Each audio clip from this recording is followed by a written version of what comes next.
De antemano, gracias por la invitación. Muy amables, muy queridos, muy formales. Y pues muy chévere estar acá como hablando un rato, como muy tranquilamente, muy en confianza. Entre panas. Entre panas, exacto.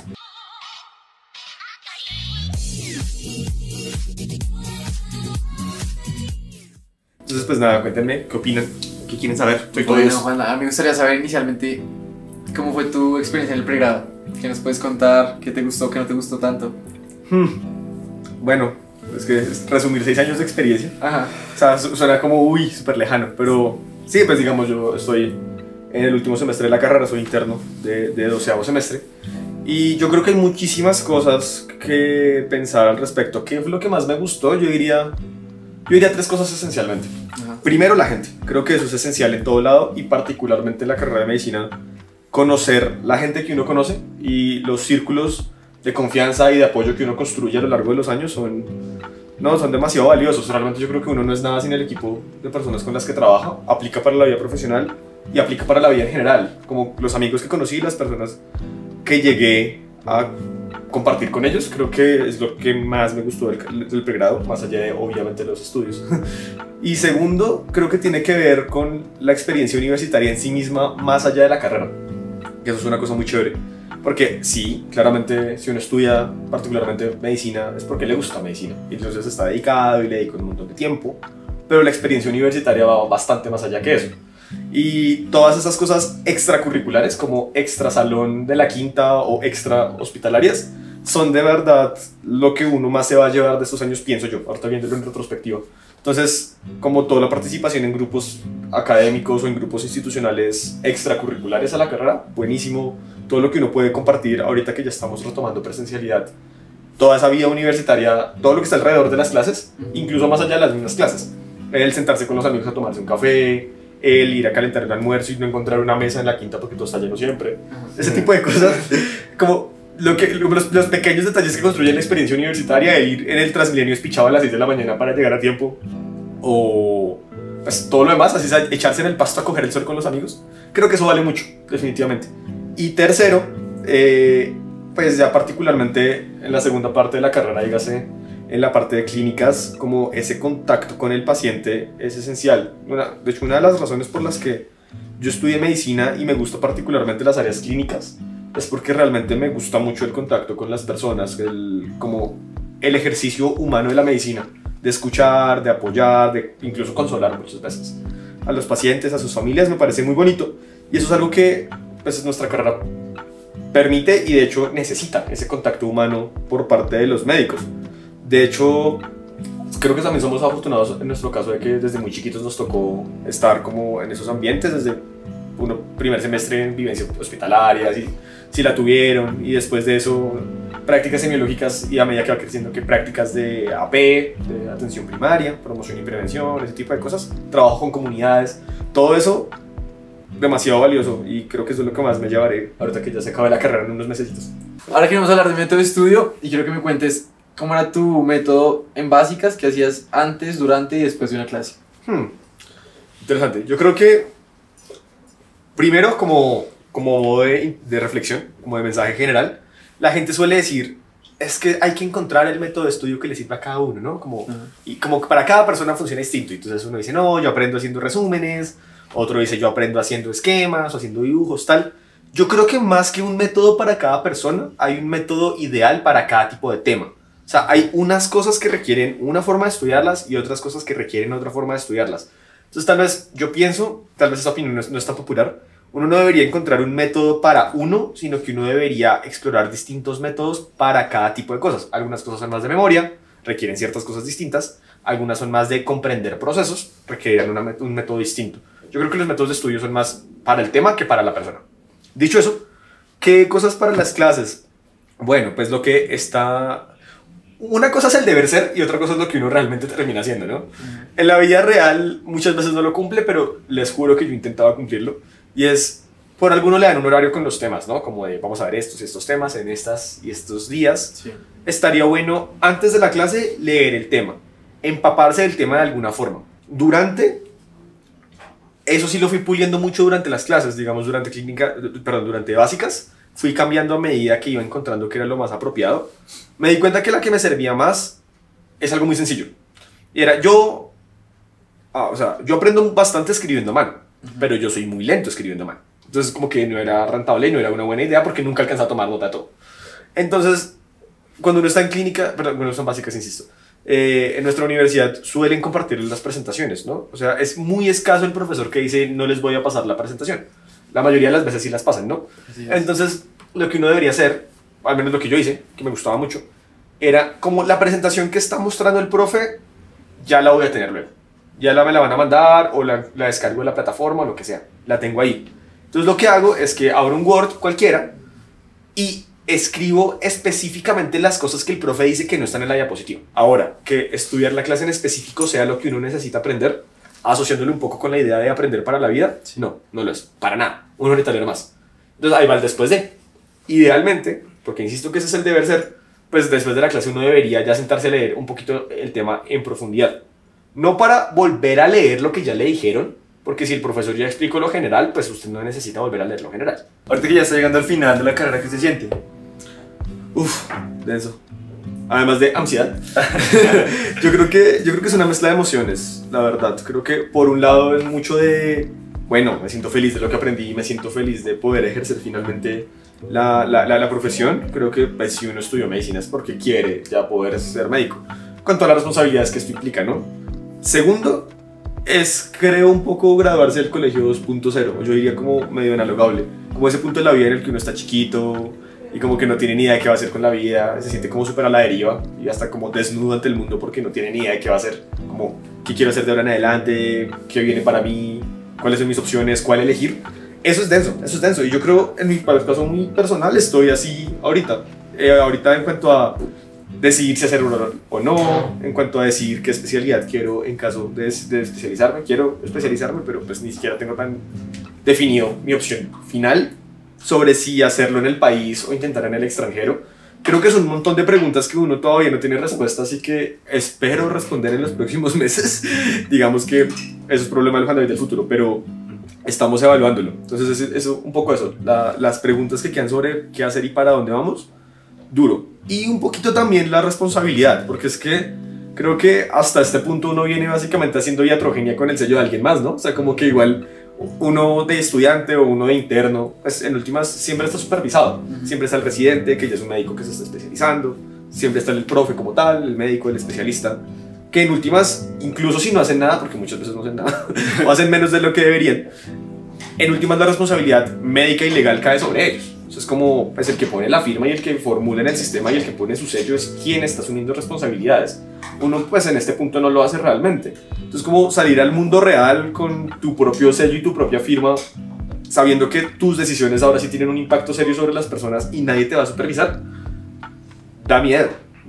Pero creo que el miedo se puede mermar en la medida en la que uno se sienta tranquilo con lo que aprendió. Y en la medida en la que uno sienta que está haciendo las cosas a conciencia. Por eso creo que los semestres en general en la carrera no son por pasarlos y ya, o por sacar una nota alta y ya, sino el cuento de aprender para la vida, que creo que no es la primera vez que lo escuchen ustedes, es muy real. O sea, uno no debería aprender en la carrera para que le vaya bien, o para caerle bien al doctor, o para sacar 5 en un parcial. Uno debería aprender para que el día de mañana, pues, ante esa responsabilidad, estar a la altura, ¿cierto? Entonces creo que si uno hizo las cosas a conciencia tiene cierta tranquilidad, pero obvio el miedito está ahí. Entonces yo creo que un poquito de ansiedad, un poquito de miedo, pero al mismo tiempo ganas de ayudar, es como el revuelto de sentimientos ahorita. Ahora quiero que nos hables de cuáles son esas bases de datos que más usas y también de cómo cambió el método luego ya en clínicas. Ok, listo. Bases de datos. Bueno, yo creo que hay varias cosas que uno puede hacer. Particularmente ya, bueno, en básicas es un poco más sencillo porque uno usualmente le da la bibliografía recomendada, ¿no? Y sobre todo porque mucho, como son pues, los fundamentos de todo, pues ya están escritos en varios lugares fáciles de acceder, entonces están en el... Yo tengo otras dos preguntas. La primera, que nos hables un poco de esto del internado selectivo, qué opciones hay y en qué recomiendas. Y la otra, una vez escuché a alguien decir que uno aprende es en clínicas, o sea como no tengan miedo de entrar a clínicas porque realmente uno en básicas no aprende nada, uno llega a aprender es a clínicas. ¿Qué opinas de esas dos cosas? Interesante. Bueno, la primera, que es como meramente logística, claro, depende de la universidad, cada una creo que maneja sistemas distintos.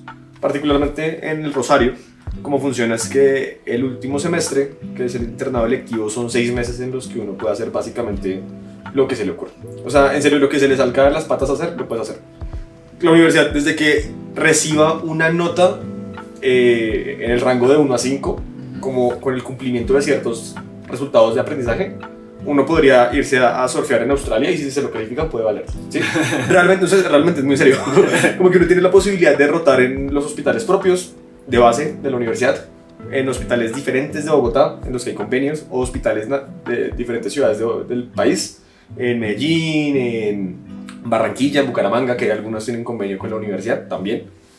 O uno puede buscar, como por su propia cuenta, eso sí es muy autónomo, es muy individual, buscar rotaciones externas en otros países, o sea, buscar rotaciones en el extranjero, e incluso cosas que no sean meramente rotaciones clínicas. Digamos, si alguien quiere irse a preparar por ejemplo, preparar el MIR presencialmente en España, puede hacerlo, y no es como tal rotando en el hospital, pero puede hacerlo. Si alguien quiere irse a estudiar 6 meses francés a París, puede hacerlo. O básicamente cualquier otra cosa, incluso cosas complementarias, estudiar cosas de ciencias humanas, tomar clases de antropología médica, o literalmente lo que se les ocurre. Desde cuando esté validado en un centro de aprendizaje y tenga una nota, pues pueden pedirlo, la universidad lo permite. Entonces eso me parece, esa posibilidad de flexibilidad curricular bien interesante, es muy chévere. Yo creo que hay que valorarlo, pues en la medida de las posibilidades de cada quien, intentar hacer cosas distintas. Y ahora lo segundo, que era respecto a lo de aprender en clínicas o no. Yo creo que hay que tomarlo con pinzas y como con matices. Sí. Estoy de acuerdo en que lo que le sirve a uno para la vida real se ve en clínicas. Tanto las cosas buenas como las cosas malas. Porque uno también aprende muchas mañas en clínicas. Eso es muy cierto. ¿En serio? ¿Cómo qué? Cómo formular un paciente, cómo saltarte las trampas del sistema para poder hacer la historia clínica más rápida. Ese tipo de cosas. Ahí también incluye, digamos, inventarse los signos vitales. Inventarse los signos vitales. No lo hagan, eso está mal. Está mal. Pero no todo el mundo lo toma personalmente. No lo toma personalmente. O sea, pero pues al menos tengan la decencia de meterse al sistema y mirar la última nota de enfermería y poner los signos vitales reales. Sí, o sea, como si tal vez no se los tomé yo, pero pues puse los signos vitales que puso la enfermera hace 15 minutos. Como que pues, sí. No estoy mintiendo, pero por favor no se los inventen. O sea, eso está mal. El día de mañana, no, 120, 80 de tensión arterial y van a pasar revista y el paciente ahí. No hagan eso tampoco, por favor. Dicho eso, creo que también como ningunear el aprendizaje en básicas tampoco es cierto. O sea, realmente mucho de lo que uno les sirve para la vida y sobre todo lo que necesita para afianzar los conocimientos prácticos tiene que tener una buena base teórica. Y eso es innegable. O sea, realmente uno se da cuenta que cuando no aprovechó el tiempo como debía en básicas, le toca estudiar el doble en clínicas, porque no es solo saberse como las recomendaciones basadas en la mejor evidencia sobre cómo tratar esta enfermedad y como cuál es la sensibilidad y la especificidad de esta imagen, sino también es entender la fisiopatología de la enfermedad, es entender cómo en mi pacientico específico las características farmacocinéticas y farmacodinámicas cambian porque tiene otras enfermedades por su edad, por su sexo, lo que sea. Entender que el proceso que tiene ese paciente desde el punto de vista fisiológico tiene un montón de alteraciones y cómo eso explica los signos y síntomas que yo veo semiológicamente. Y todo eso requiere de bases fuertes. Entonces como que yo creo que sí es cierto que en clínicas uno integra las cosas para ponerlas en práctica, pero uno tiene que tener algo que integrar, ¿sí? O sea, si yo no aprendí lo que tenía que aprender en básicas, pues después va a ser el doble de trabajo reestudiar las bases que no me quedaron claras para luego integrar. Entonces creo que el aprendizaje más que ser uno más sobre el otro, creo que son complementarios. Y en ese sentido creo que ambos valen mucho, sí. Okay. ¿Qué tanto miedo deberíamos tener ahorita para clínicas? De 1 a 10, si le voy a dar una escala. Donde 1 es que no hay miedo y 10 que hay mucho miedo. 2. ¿2? Uno debe tener algo de miedo para no ir a vagar. ¿No? Como algo de miedo de, uy, tengo que estar preparado, y algo de miedo de, tengo que sentarme a estudiar las tareas que me deja mi doctor todos los días, y tengo este paciente y puede tener mucha curiosidad de, encontré esto, no sé, lo ausculté muy bien y escuché esto que creo que es un soplo, pero no sé cómo caracterizarlo, voy a regresarme al libro a caracterizar ese soplo para saber qué me indica. Uno necesita un poquito de miedo para hacer las cosas bien y para motivarse a hacerlas bien, yo creo, pero no debería tener miedo del resto, porque todo el mundo llega perdido, todo el mundo llega haciendo básicamente nada, y está bien, es natural, porque pues en mi caso particular, sobre todo estos últimos meses, siendo interno, pues uno tiene sus estudiantes, ¿no? Y muchas veces son estudiantes que llevan como recién sacaditos de la caja, o sea, llevan 2 días en clínicas. Obviamente estamos perdidos, tal como yo estaba perdido en ese momento. Todo el mundo está como en el hospital, uno no sabe para dónde ir, los bloques y los edificios los confunden. Acercarse a los pacientes como con la confianza de decirles, vengo a examinarlo, vengo tal, distinto a llenar la historia clínica de con cuántos perros viven en la casa, ¿sí? No, sino en serio, hacer cosas más médicas prácticas, da mucho miedo, naturalmente. Pero el punto es que uno no debe sentirse miedo porque nadie espera que usted nazca aprendido, esperan que uno tenga la actitud. Y creo que la actitud va mucho en el sentido de querer hacer las cosas bien, como de, puede que yo no sepa mucho de esta enfermedad, pero me senté a conciencia a leer la historia de mi paciente y practiqué cómo lo voy a presentar en la revista. Ese tipo de cosas. Tal vez la nota me quedó mal escrita, pero bueno, el interno del residente están ahí para ayudarme y para acompañarme en ese proceso de aprender a redactar, que eso es otro problema, ¿no? Saber hacer bien una nota de evolución, responder una interconsulta. Entonces, yo creo que el miedo no debería ser de hoy la voy a cagar porque todos la cagamos. Es válido, es necesario. El punto es cómo yo aprendo a partir de eso. Y creo que en ese sentido, si uno tiene mucho miedo, pues se va a bloquear y no va a disfrutarlo. Y no va a aprender lo que debería. Entonces, no, cero miedo de cabeza. Porque probablemente no van a saber nada. Está bien, nadie sabe nada. Miedo de que no saber, pues nadie sabe. Está bien, es válido. Hay varios tipos de estudiantes, ¿no? Está el estudiante juicioso, el que quiere aprender más, el que quiere ir más allá, o simplemente está interesado, no sé, en las ciencias quirúrgicas y tiene un amigo, no sé, que está en séptimo, en octavo, y le dice, oiga, necesito que me lleve a la rotación. ¿Tú qué opinas de eso? ¿Como ir chiquito en la rotación? Exacto. Sí. Pues depende para qué sea, ¿no? Ajá. Yo creo que hay dos cosas, y esto necesito que quede como clarísimo en el video. Ajá. Es bastante problemático cuando las personas utilizan posiciones aventajadas de asimetría de poder Sí. con fines sexoafectivos. No, esto es muy problemático y es muy en serio. O sea, ¿Y es eso muy frecuente. Desde el estudiante de clínicas o el interno cayéndole a la pelada de cuarto y, ay, si quieres yo te llevo a la cirugía, si quieres yo te acompaño al hospital, vienes conmigo a la rotación. Ajá. Eso a mí me parece profundamente reprochable si es con esos fines. Sí. De verdad, es algo que debería mirarse cómo se para, incluso. Y creo que incluso debería ser penalizable. Porque en términos globales, ejercer asimetría de poder en yo estoy grande, tú pequeña, yo sé más y tú no, yo conozco el hospital y tú no, me parece profundamente problemático. Ahora, si no es con esos fines, que genuinamente me parece que están mal, yo creo que es súper chévere, me parece súper válido. O sea, como que si uno tiene un parcero de toda la vida que el man está rotando grande y, usted quiere conocer el hospital, venga, le muestro cómo es.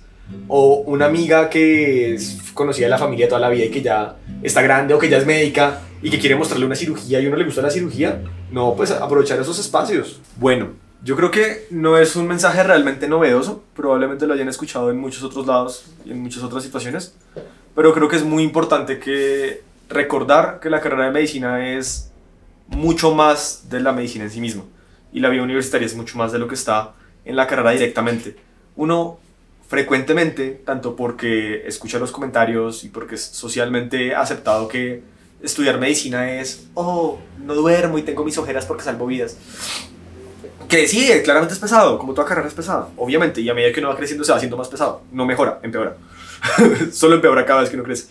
Pero el punto es que yo personalmente soy una persona que valora muchísimo los lazos y los vínculos que construye con las personas. Y las personas y los vínculos no se mantienen ahí solos. Uno tiene que trabajarlos, uno tiene que construirlos, uno tiene que nutrir esas relaciones. Cuando uno se deja absorber por la carrera, muy probablemente va a perder esos vínculos, tanto con gente interna como gente de afuera de la universidad y gente de la carrera. Entonces creo que uno tiene que esforzarse por sacar el tiempo para eso. Como de, claro, uno tiene derecho a estar cansado, uno tiene derecho a tener que estudiar para un parcial, pero no se nieguen la oportunidad de tener cosas distintas a la carrera, no se nieguen la oportunidad de participar en grupos académicos extrainstitucionales, dense el tiempo para sí mismos y denle el tiempo a sus amigos, denle el tiempo a cosas más allá de la carrera. La vida es más que eso, y la vida adulta requiere personas que no solo sean buenos profesionales, sino que sean personas completas. Entonces creo que dedicarle el tiempo es muy esencial. Súper, gracias, Wanda.